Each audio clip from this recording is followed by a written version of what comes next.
Si j'avais fait des bonnes études de langue française, comme Sédar Senghor, je saurais peut-être.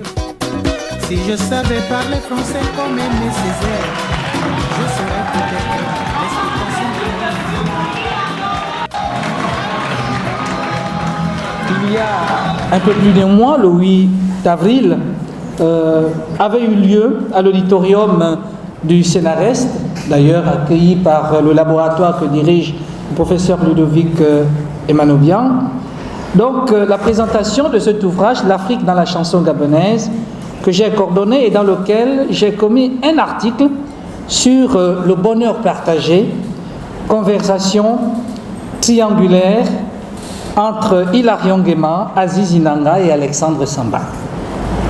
Donc c'est au cours de la rédaction de cet article qui m'a été donné l'occasion de chercher à interroger une infime partie de l'œuvre du grand artiste musical gabonais, un pionnier, donc Hilarion Nguema.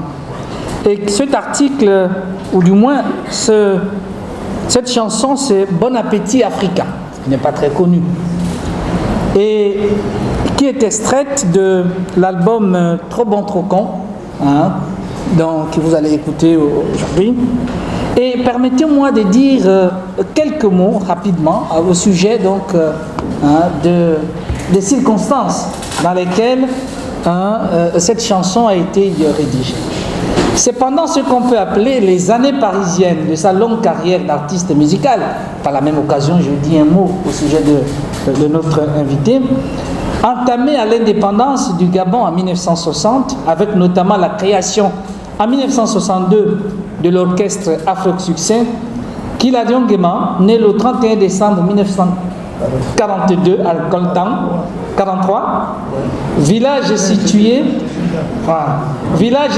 à une vingtaine de kilomètres à l'est de Libreville, édita en 1999 l'album Trop bon, trop con. Outre la chanson éponyme, dans laquelle un homme exprime son amertume face à la fourberie, à la trahison d'une amitié quasi fraternelle, l'album comporte 7 titres au contenu a priori éclectique.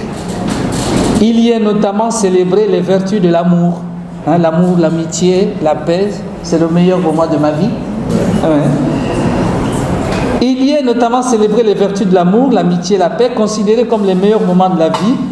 Louer le métier de chauffeur, qu'il soit pilote aux commandes d'un avion ou d'un bateau, conducteur de train ou de véhicule. Et dans mes recherches, j'ai pu trouver que c'est un métier que Hilarion Nguema a exercé au Gabon, dans les heures perdues des moments de sa vie, dans les années 80, avant de s'installer à Paris, en 1988, à l'invitation de l'association France Liberté que dirigeait Danielle Mitterrand, épouse de François Mitterrand.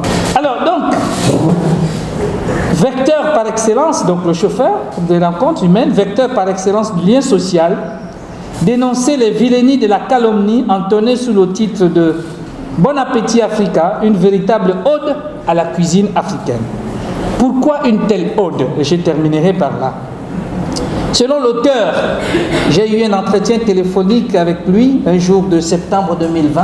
Je me trouvais ambassadeur à Paris. L'idée d'écrire cette chanson résulte d'une conversation avec des amis dans un restaurant africain du 18e arrondissement de Paris, précisément dans les environs du marché africain du Château Rouge. Ils avaient leurs habitudes. Certains lui exprimèrent un jour leur étonnement quant à son parfait silence au sujet de la cuisine africaine, généralement déconsidérée en Occident, alors qu'il avait déjà mis son immense talent de musicien à contribution pour évoquer bien des problèmes globaux ou servir certaines causes africaines.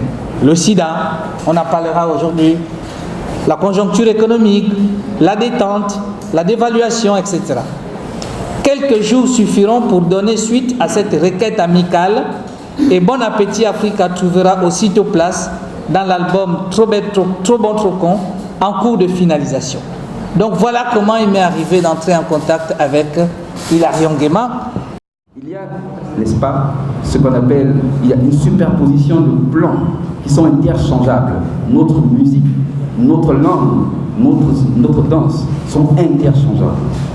Et pourtant, nous ne chantons plus. Et alors, demandez-vous pourquoi est-ce que nous avons tous ces problèmes cardiaques. Ça ne paraît pas évident, mais posez-vous la question.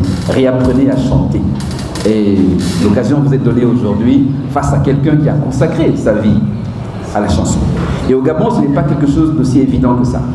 Je suis sûr, n'est-ce pas, que tous ceux qui ont eu en eux cette vocation, le sentiment d'une vocation, ont été réprouvés, ça a été rejeté, ça a été étouffé dans l'œuf. Mais qu'est-ce que tu vas faire de la musique? Qu'est-ce que tu veux faire de la musique alors qu'il y a plus important, alors qu'il y a plus sérieux?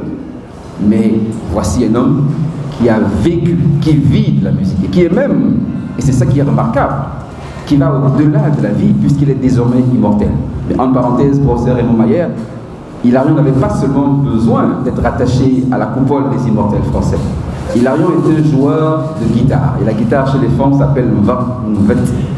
Et vous savez bien que le Mvet est la célébration des immortels. Et rien que par cela, Hilarion était un immortel, évidemment. Peut-être quand je suis allé en Europe, on en parlait encore. Et c'est pourquoi je citais les grands écrivains de cette époque. Senghor. Si je savais parler français comme Senghor, comme Aimé Césaire, j'ai cité là. Et après, j'ai cité les économistes du champ de cette époque. Jacques Delors, qui était même Premier ministre à l'époque. Raymond Barre aussi. Ça m'a valu assez d'estime dans le milieu européen, français en particulier, les Belgiques et les Canadiens. Ça m'a valu de l'estime. Aujourd'hui encore, le disque a de la valeur toujours, parce qu'on me téléphone, on me dit par les amis, que tout ce que tu as dit est en train de se réaliser. Tu dis oui, mais c'est pas moi qui dis, l'inspiration vient quand on est seul avec ma guitare, en babouche, en jean toujours, avec ma casquette. Je prends la guitare, les idées viennent dans des économies, comme une coupe de bâton majeur maintenant. Oh, mais si tu veux qu'à tu laisses. Ah. Oui. Donc, c'est ça. La crise économique. Et nous sommes là aussi. Le but de cette conférence, réellement, c'était pour mettre en valeur d'abord la chanson gabonaise. Pour moi, quoi, en ce qui me concerne. Et par les livres, parce qu'ils ont écrit pour la chanson gabonaise. J'ai lu et ça m'a intéressé d'accepter de venir. Les titres, ils ont commencé par Gabon, pays de joie, c'est dedans. Tout dernièrement, pour terminer, on a fait Quand la femme se fâche, Trop bon, trop con, Edging, Amour, amitié, la joie, on n'a pas chanté, mais c'est dedans, j'ai vu. Il faut connaître aussi, j'ai vu, ils ont écouté, j'ai écouté même. Voilà, on ne fait pas tout même. Réellement, on m'a dit un jour à l'assassin en France que l'artiste ne va pas en retraite tant que son cerveau est en train de mettre. En juillet 2021, j'ai eu un paludisme aigu mélangé au typhoïde. On m'a mis à l'hôpital. Une semaine après, j'ai repris la vie jusqu'à aujourd'hui.